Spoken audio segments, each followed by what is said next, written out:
Israel ने Nasrallah को मारा तो युद्ध में ईरान आया। ईरान ने इजराइल को दहलाया तो वॉर जोन में अमेरिका आया।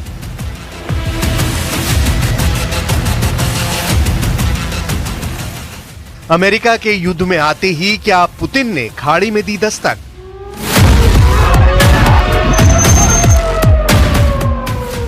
आर पार का युद्ध है ये, अब किसी के रुके ना रुकेगा।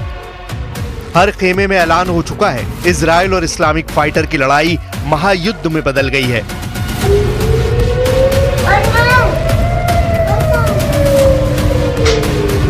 भीषण हमले शुरू हो चुके हैं, हाइपरसोनिक मिसाइल फट रही हैं। जैसे लेबनान दहल रहा है, वैसे ही इजराइल में कोहराम मचा है। ईरान के हमले के बाद इस युद्ध में अमेरिका ने भी दमदार एंट्री कर ली है।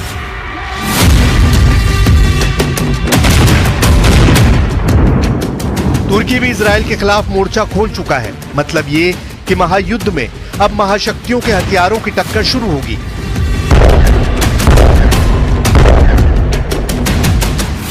इजराइल को 181 फतेह मिसाइल हमले से दहलाने के बाद ईरान ने जो ऐलान किया है, उसने पूरी दुनिया को खतरे में डाल दिया है।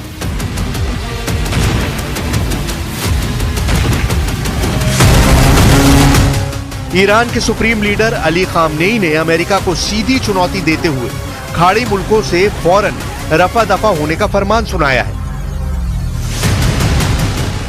इजराइल पर हमले का जश्न जिस तरह से ईरान समर्थित लड़ाके मना रहे हैं, उससे सुपर पावर अमेरिका बौखलाया हुआ है। ईरान ने इजराइल पर मिसाइल स्ट्राइक को सिर्फ ट्रेलर कहकर आगे की तबाही से अलर्ट भी कर दिया है।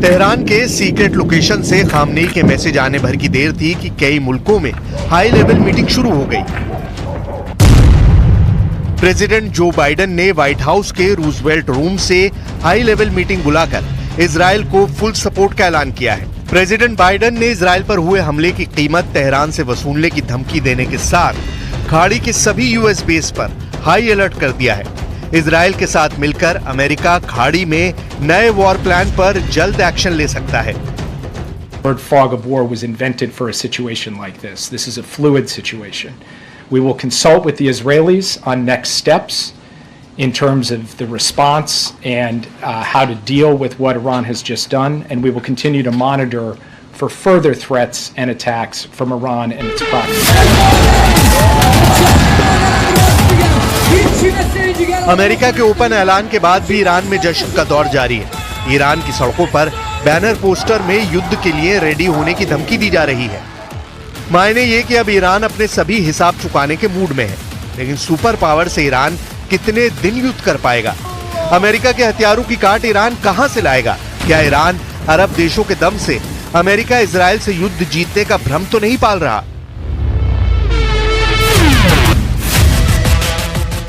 ईरान के दुस्साहस की असल डिटेल जानने से पहले अरब वर्ल्ड से आया ये मैसेज भी सुन लीजिए।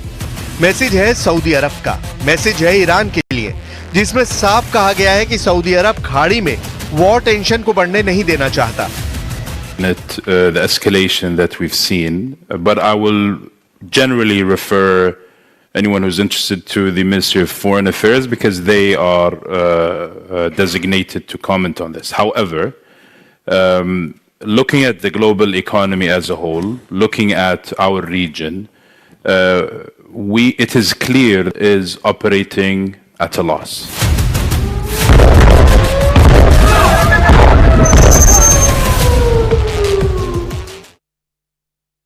जिस तरह से इस युद्ध में सुपर पावर अमेरिका ने इजराइल का समर्थन किया है, उससे ये तुर्की भी घबराया हुआ है, क्योंकि तुर्की को डर है कि इजराइल का अगला टारगेट वो बन सकता है। सऊदी अरब से साफ कर दिया है कि वो किसी भी कीमत पर अरब की खाड़ी में वॉर की टेंशन को और नहीं बढ़ाना चाहता। सऊदी अरब का मैसेज ईरान के लिए अलार्म है, जबकि ताकतवर तुर्की भी अमेरिका के वॉर जोन में आने से दहल गया है। तुर्की के प्रेसिडेंट अर्दोआन को डर सता रहा है कि ईरान के बाद उनका ही नंबर है। तुर्की की मीडिया की रिपोर्ट के मुताबिक अर्दोआन ने अंकारा में अपने भाषण में ये डर बयां किया। अर्दोआन ने नेतन्याहू को डायरेक्ट धमकी देकर तुर्की को टारगेट बनाने से पहले 100 बार सोचने के लिए कहा है। İsrail'i durdurmalıdır. İslam dünyası aynı şekilde vatan savunmasında mutlaka Lübnan halkı ve hükümetinin yanında olmalıdır. Biz Türkiye ve Türk milleti olarak bu zor günlerinde तुर्की डरा हुआ है, सऊदी अरब शांति का पैगाम दे रहा है, फिर ईरान युद्ध की ललकार किसके दम से भर रहा है? वॉर जोन में तहलका मचाने की शुरुआत इजराइल कैसे करता है, ये बेरूत की बर्बादी बताती है। ईरान की मिसाइल स्ट्राइक का जवाब इजराइल भयानक पलटवार करेगा, इसमें किसी को शक नहीं। तो क्या ईरान रूस और चीन के बैकअप से अमेरिका से भिड़ने जा रहा है? ईरान ने ऑपरेशन ट्रू प्रॉमिस 2 का जोखिम किसके कहने पर मोल लिया है? पश्चिमी मीडिया रिपोर्ट्स में इसको लेकर जो दावा किया जा रहा है वो बेहद डरावना है। रूस ने पश्चिम एशिया के युद्ध संकट का ठीकरा अमेरिका पर फोड़ दिया है। प्रेसिडेंट पुतिन ने बाइडेन को जमकर कोसा है। रूस के विदेश मंत्रालय की प्रवक्ता मारिया ज़खारोवा ने टेलीग्राम पोस्ट में दावा किया, पश्चिम एशिया में बाइडेन पूरी तरह विफल रहे हैं, खूनी संघर्ष बढ़ता जा रहा है। ये व्हाइट हाउस की समझ से बाहर है। अमेरिका सिर्फ बयान से संकटों को हल करने में लगा है, जो उसके बस का नहीं।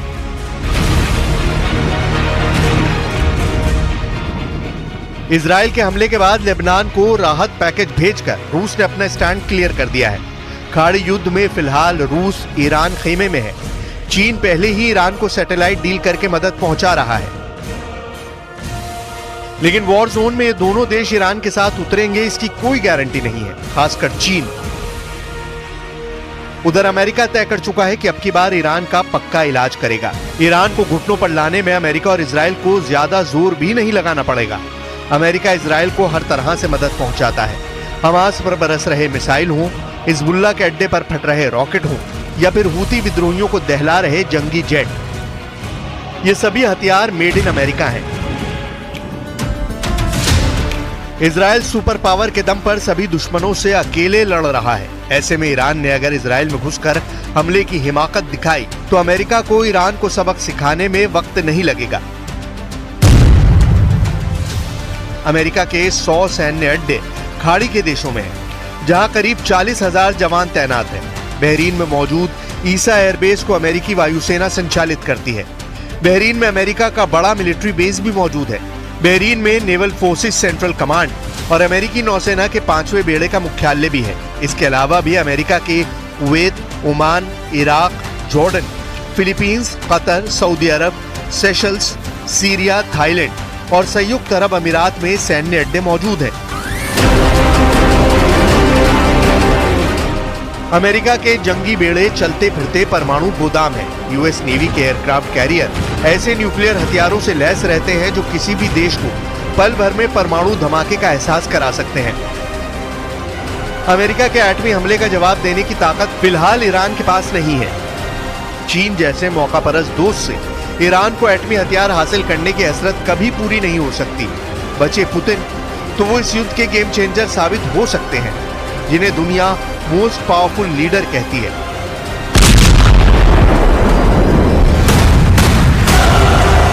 यूक्रेन की तबाही पुतिन के प्रचंड क्रोध का जिंदा सबूत है। पुतिन का ईरान के साथ युद्ध में आने से एटमी पावर का भी पलड़ा ईरान के हक में चला जाएगा, लेकिन ये युद्ध तब पूरी दुनिया पर भारी पड़ेगा। वजह है एटमी धमाके। अमेरिका के एटम बम का धमाका इस धरती ने एक बार झेला है। परमाणु त्रासदी से बचने का कोई भी रास्ता इंसानों के पास फिलहाल तो नहीं है।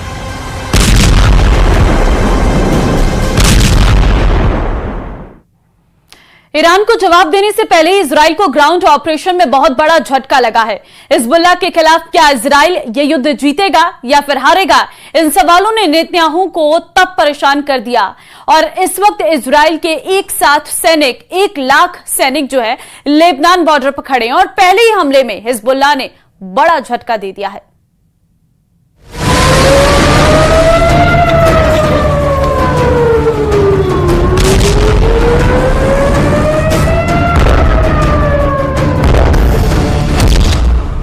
मिसाइल एक साथ गिरेंगी तो क्या होगा?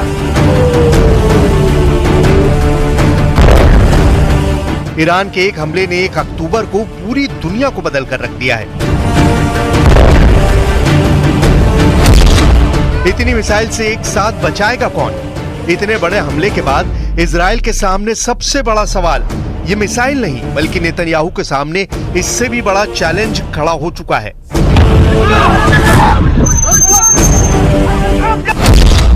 दक्षिण लेबनान में शुरू हुआ इजराइल का ग्राउंड ऑपरेशन शुरू होने के साथ ही फंस चुका है। हिजबुल्लाह ने बॉर्डर पार करने वाली इजराइल की कमांडो यूनिट पर बड़ा हमला किया और उसको खदेड़ दिया। मीडिया में ऐसा दावा किया जा रहा है कि इजराइल का ग्राउंड ऑपरेशन पहले दिन फेल हो गया है। इसमें कोई शक नहीं कि लेबनान इजराइल बॉर्डर पर बड़ी लड़ाई शुरू हो चुकी है। हिजबुल्लाह को जड़ से खत्म करने वाला ऑपरेशन इजराइल ने लॉन्च किया, इसका वीडियो भी भेजा। लेकिन जब ईरान 1 अक्टूबर को इजराइल के मिलिट्री बेस पर मिसाइल दाग रहा था, तब लेबनान इजराइल बॉर्डर पर एक बहुत ही खतरनाक ऑपरेशन जारी था। हिजबुल्लाह का दावा है कि उसने इजरायली कमांडो को ओदेसा और कफार किला के इलाके में बड़ी टक्कर दी है।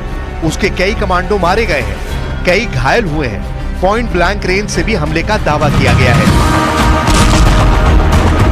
एक तरफ नेतन्याहू का लेबनान के खिलाफ ग्राउंड ऑपरेशन है तो दूसरी तरफ ईरान की तरफ से इजराइल पर मिसाइल अटैक। इजराइल इस वक्त बहुत ज्यादा प्रेशर में है। इजराइल को तेहरान को भी जवाब देना है और लेबनान में भी ऑपरेशन करना है। नेतन्याहू इस वक्त कई मोर्चों पर घिर चुके हैं। इस खबर से बाइडेन बहुत ज्यादा बेचैन है और आगे इस युद्ध का अंजाम क्या होगा, इसे लेकर मॉस्को में बैठे व्लादिमीर पुतिन भी टेंशन में है। इस वक्त दुनिया में 4 पावर सेंटर तैयार हो चुके हैं जो इस युद्ध का फैसला करेंगे। वॉशिंगटन डीसी में व्हाइट हाउस, क्या अमेरिका इजराइल की मदद के लिए डायरेक्ट इस युद्ध में कूदेगा? इजराइल की राजधानी तेल अवीव में क्या फैसला होने वाला है? तीसरा शहर ईरान की राजधानी तेहरान, जहां सुप्रीम लीडर अली खामनेई का वॉर रूम बड़े फैसले ले सकता है। और चौथा शहर है रूस की कैपिटल मॉस्को, जहां से अब सिर्फ यूक्रेन नहीं बल्कि ईरान इजराइल के मोर्चे को भी मैसेज पहुंचाया जा सकता है।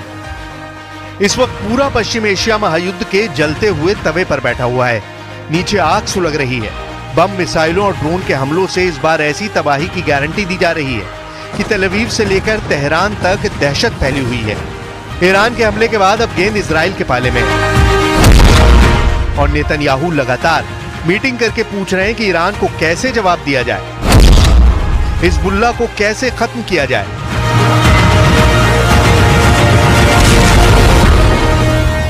Y en el caso de Líbano insistimos en que la invasión terrestre debe detenerse, ya que han llegado informaciones muy preocupantes esta mañana, y España está firmemente comprometida con la aplicación de la resolución 1701 del Consejo de Seguridad de Naciones Unidas. Esta resolución sigue conteniendo a día de hoy todos los elementos necesarios para resolver esta crisis.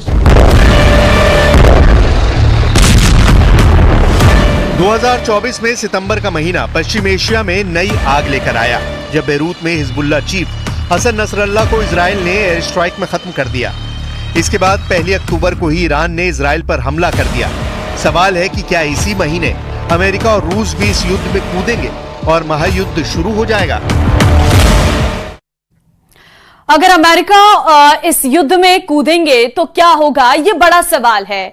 और क्या यही से तीसरे विश्व युद्ध की शुरुआत होगी? ये कई ऐसे सवाल हैं जिसका जवाब हर कोई जानना चाहता है। और इस वक्त दुनिया अलग खेमों में बटी हुई है और अलग अलग मोर्चे पर युद्ध भी लड़े जा रहे हैं।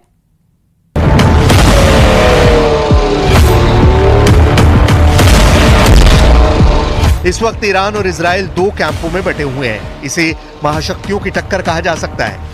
एक तरफ अमेरिका है तो दूसरी तरफ रूस है और यही दुनिया का सबसे बड़ा खौफ भी है, क्योंकि अमेरिका इजराइल के साथ है और रूस ईरान के साथ। ये चारों ताकत ऐसी हैं कि इनकी टक्कर वर्ल्ड वॉर की वजह बन सकती है। अमेरिका ने इजराइल को गोले बारूद की सप्लाई पिछले कुछ महीनों में तेज की है। बंकर बस्टर से लेकर हर तरह का बम इजराइल को सप्लाई किया गया है। लेकिन 1 अक्टूबर की रात को ईरान के मिसाइल अटैक ने साबित कर दिया कि इजराइल चाहे जिसकी मदद ले, जिससे हथियार ले, कोई भी उसकी ढाल बने, ईरान नसरल्लाह से लेकर हानिया सबका बदला अकेले अपने दम पर ले सकता है। अब सब कुछ नेतन्याहू के वॉर रूम पर निर्भर करता है। वो क्या फैसले लेंगे? क्या इजराइल कुछ बड़ा करने की सोच रहा है? क्योंकि इजराइल के सामने चुनौती सिर्फ ईरान नहीं बल्कि 4 मैदान है जहां युद्ध एक्टिव मोड में चल रहा है। पहला फ्रंट गजा है जहां इजराइल हमास से लड़ रहा है।